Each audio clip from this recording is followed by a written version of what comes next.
Everybody, Scott Luton with Supply Chain Now, right here again in Dallas, Fort Worth, the Metroplex, meeting with some great business leaders, getting some of their stories, a little bit of supply chain, and a little bit about what it's like to do, live and work here in this phenomenal area. And I've got the pleasure of speaking with the one and only Tevon Taylor with Pegasus Logistics Group. Tevon, how you doing? Good. How are you? Great, great, great. Now, Tevon, I feel like I'm going like on a reunion tour here, meeting some folks that I've collaborated with for quite some time. And you and I have enjoyed doing shows together. We've been out and done a few events together. And you always deliver some of the anecdotes that seem to stick with me. So we're going to see if some of that comes out today. How's that? I'll try my best. All right. So another thing about Tevon, you know everybody. You know everybody. So for the three people out there that may be part of our the smartest audience in all the world that don't know Tevon Taylor, tell us a little about yourself. Tevon Taylor, 30 years in logistics. I'm getting old. You can see the gray in my beard. But started out of high school loading trucks at UPS and just kind of evolved into all parts of logistics and loving every day trying to solve the world problems with supply chain. Oh, love it. And starting where you started your career, the folks that are out in the warehouses, the fulfillment centers, the loading docks, physically moving stuff, they never get enough recognition. I know there's a lot of automation that has changed that in the last 30 years, but still, the people that make global supply chain happen day in and day out, it doesn't get enough attention, huh? It didn't before, but I think the pandemic woke everybody up to realize that the warehouse folks and supply chain are necessary. And when you say you work in supply chain now, you're almost like a little bit of a hero, right?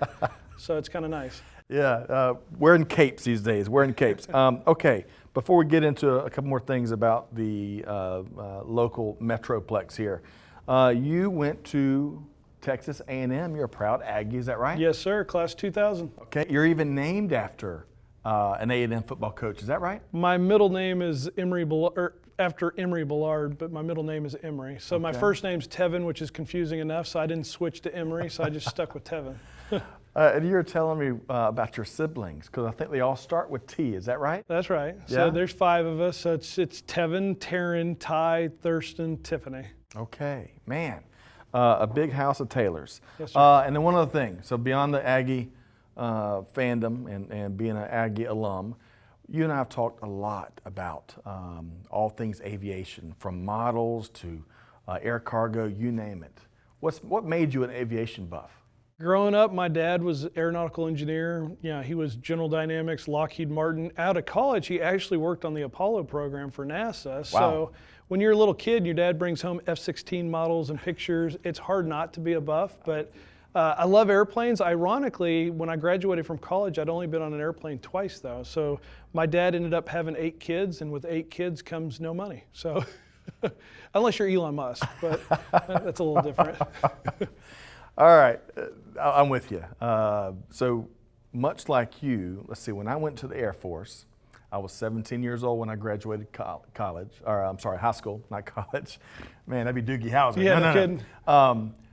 The Air Force put me on a Greyhound from Aiken to Columbia, South Carolina. That's my first bus ride.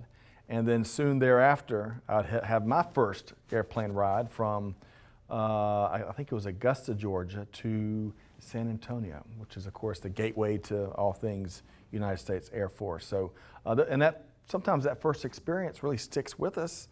And now I love watching airport operations no matter where I go, The smell of jet fuel, who doesn't like it? And all the activity that goes on far beyond, as you get on and get off airplanes. All right, let's shift gears over to the Dallas-Fort Worth Metroplex. And thanks earlier for making sure I'm saying all that right. You're a good coach like that. You're welcome. What's it like living and working here? Yeah, it's funny. Earlier, Ward and I were talking about it. He lives in Dallas. I live in Argyle, which is north of Fort Worth. And the two don't really intersect. So I go to Dallas, watch a basketball game, drive home. The Metroplex is so large. Yeah. If I was going to Houston, it takes me an hour just to get out of the Metroplex. So it's a very large, dynamic, and ever-growing area. Yeah. So a lot of Californians, a lot of people from Chicago, a lot of different places are moving here, which it's good and bad. It's really good to have that diversity. It's bad because it's driving home prices up. So unless you're going to move to Oklahoma, you're going to sell for a high price, but then you have to go buy at a high price as well. But it's a very dynamic and growing environment. Yep. And you mentioned Houston. Let's see if I got my facts right. The port of Houston, I think, is about 4 hours away. That's right. And some folks may not know the Port of Houston is the sixth, when it comes to volume, the sixth largest port across the U.S. How about that? Does that make sense? Part of the, I'd call it the larger supply chain ecosystem here. All right, so let's get to food, music, culture. Before we get into supply chain stuff, what do you love? I mean, it's Dallas-Fort Worth, Tex-Mex. Yeah? It's Tex-Mex is one. Tex-Mex is the most amazing. And honestly, if you're going to come here, you need to be eating steak. Okay. So the best steak out there, our barbecue is brisket. Okay. So the people in Memphis and the weird places that eat pork, I don't understand that. That's not barbecue. Barbecue is beef. Oh, we're going to duke it out. Yeah, we're going to duke it out. You go eat your pig. All right. Let's shift over to the industry here, because it is a fascinating. I was doing some homework coming into DFW, in all the different sectors that are vibrant and growing, driving innovation, making business happen. What might surprise folks about the Metroplex when it comes to industries and sectors here? I think what surprises me is, growing up in Dallas-Fort Worth, everybody was from here, right? So now I would probably say, half, if not more, are not from here. But then people always say, I got here as fast as I could. So I love it because somebody tells me they've been here 15, 20 years. I'm like, you're Texan. Yeah. So you're a Texan now. But it's an international city. It's no longer, we used to be proud because we were, Texas was a country. Now, hey, we're part of the United States, but now it's international. It's like a lot of freight, a lot of logistics happen in Texas. Undoubtedly, yeah. And the interstate system here is a lot like Atlanta. Of course, we have plenty of interstates there. Although I would argue the interstate system here, as I was driving here, which is kind of in the North Metroplex area, right? Yeah. I must have hit 2 exits mistakenly and left the interstate, because they'll sneak up on you. They will. They fool you a little bit, huh? The good news is there's one just a mile down the road. Okay. So there are plenty of exits to get here. back on. It's not like Indiana where you got to go 10, 15 miles. You were talking about the international component and how that's constantly evolved. Also, from a technology standpoint, which technology is in every sector, I stumbled across a new nickname for this part of the world, Silicon Prairie, based on a lot of the tech scene here. Have you heard of that one? I have not actually heard of that. I'm surprised though, but you have to think, Alcatel used to be here, Nokia, EDS. So a lot of that networking was really north of Dallas, but also telecom. AT&T is based here, but the supply chains for Verizon, US Cellular, T-Mobile, you ship packages or you see packages coming to you, don't be surprised they're not coming from Dallas-Fort Worth. That's right. It's amazing. All right, so Tevon, really have enjoyed our chat here, but as all of our chats, I always get something out of them. Work-related, life-related, you never know what Tevon Taylor's going to drop on you. But also, kidding aside, appreciate y'all hosting all these conversations we're having here today, here at Pegasus Logistics Group. This is the headquarters in Coppell, Texas. I say that right? It's Coppell. Yeah. Coppell, up in kind of the north part of the Metroplex. So I want to make sure you let folks know, kind of in a nutshell. Y'all do a lot of different things, but in a nutshell, what does Pegasus do? So we like to say shipments of consequence. So all the things that you don't see in the background, server racks, even ATMs, fixtures that go in a store, they have to be there precisely on time and without any delay, because there's an installer there, there's a data center that has a person that's actually going to configure and plug in. Yep. We're doing a lot of white glove services, but we've evolved to doing international warehousing, contract logistics. So we're all things supply chain. How's it feel to be consequential? That's a good word. It's fun because we know that the reliance on how we operate, it's down to the second, right? And we have people micromanaging those shipments. It's not a portal where you have to react to it. We're actually proactively tracking those shipments. Yeah. Oh, love it. And growing left and right. Absolutely. From what we hear. We're going to get a tour later today, so stick around for that. All right. So when you think of global end-to-end supply chain And gosh, the last few years, I think we've all gotten lesson after lesson after lesson. I don't know about you, but I'm hoping a lot of those lessons stick around. I already see some signs that folks are having short-term memory loss. We'll see what plays out. But what are you, when you survey, you've been in the industry for a long time, right? As you were talking about earlier, from loading the trucks to how things have evolved in your 30-year career now. What's one component of global supply chain that really intrigues you, Tevon? Yeah, I'll sum it up with one word: chaos. So if you have to be able to adapt to all the chaos in the market. And consumers always saw it with like toilet paper.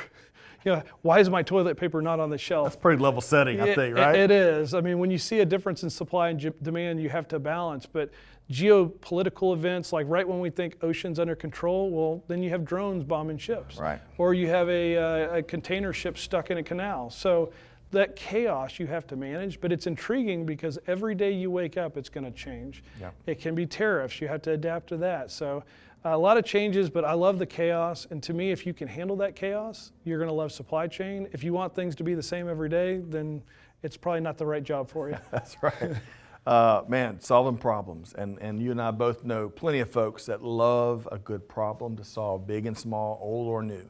And that certainly is in the DNA of every supply chain practitioner out there. Okay, before we make sure folks can get connected with you, Tevon, I learned something new about you here in the last few weeks. Now, folks, if you know Tevon, like I said on the front end, he's got a story for every hour of the day, and good stories, right? He keeps it real. I love it about him. So I was on the phone with Tevon the other day, and he talked about how he's got he spends some time beekeeping on his land out here. And as I took that story to a common friend of ours, old Tony Shirota, Tony said, "Scott, I think he's pulling your leg." So Tevon, when I came back with you, you sent me a picture of you in the beekeeper outfit. So tell us, what made you get into beekeeping? I didn't know anything about bees, and I'm by no means an expert in beekeeping. But here in Texas, if you have land and look, everybody wants to find a way to reduce their tax burden. That's right. Well, if you put bees on your land and you take care of those bees, and it's a business, which we sell honey, then guess what? You get that tax exemption. So I started taking care of bees. I had no idea. They're fascinating. A little scary though, because people thought this was a joke too. I've got some Italian bees, which are the friendly, nice bees. Okay. And then the killer bees, the Africanized bees, they don't like you messing with them. So it's serious. Like if you ever run into it in the wild, like once one stings you, the rest, you're a painted target, they will come after you. Wow. So if you're allergic to bees, you might not want to hang out at my house. All right, some of our other conversations, Tevon, that we've been having here, other 80s themes popped up. We talked Airwolf with Ward Richmond, and now we're talking killer bees, which was a thing in the 80s. I remember scientists tracking them as they move up through South and Central America, as I recall, right? And now they're right here, and Tevon is I'm part of the problem. tending to them. It's so funny. All right, so Tevon, you're involved in 1,000 different things. I really admire your support for my fellow veteran community. I just saw you the other day celebrating, I think, a recent veteran written book, right? Yeah, Grit to Glory by Daryl Utt. He's a Green Beret, talks about his time serving our country. Our veterans are just amazing. We have John Wayne Walding that works with us. He runs Gallantry Logistics. I'll do anything to help those guys because they gave me that opportunity, right? Thankful for their service. I'm with you. That makes two of us. Hopefully we'll get a chance to talk to John later today. All right, so folks, Tevon, you got a bunch of things going on, making things happen in global supply chain, but also deeply involved in community and other parts of industry. How can folks track you down, whether they want to talk moving stuff, being consequential, or some of these tax breaks dealing with bees? How can they connect with you, Tevon? Please don't contact me on the bees. LinkedIn's the easiest way to go. So you find my profile on LinkedIn. I'm the only Tevon Taylor that you'll probably find out there in supply chain. So go ahead and look me up, connect with me, and I'll get back to you quickly. Wonderful, wonderful. Tevon Taylor with Pegasus Logistics Group. And folks, make sure you connect with Tevon and stick around as we continue a lot of our interviews right here in the Dallas-Fort Worth Metroplex.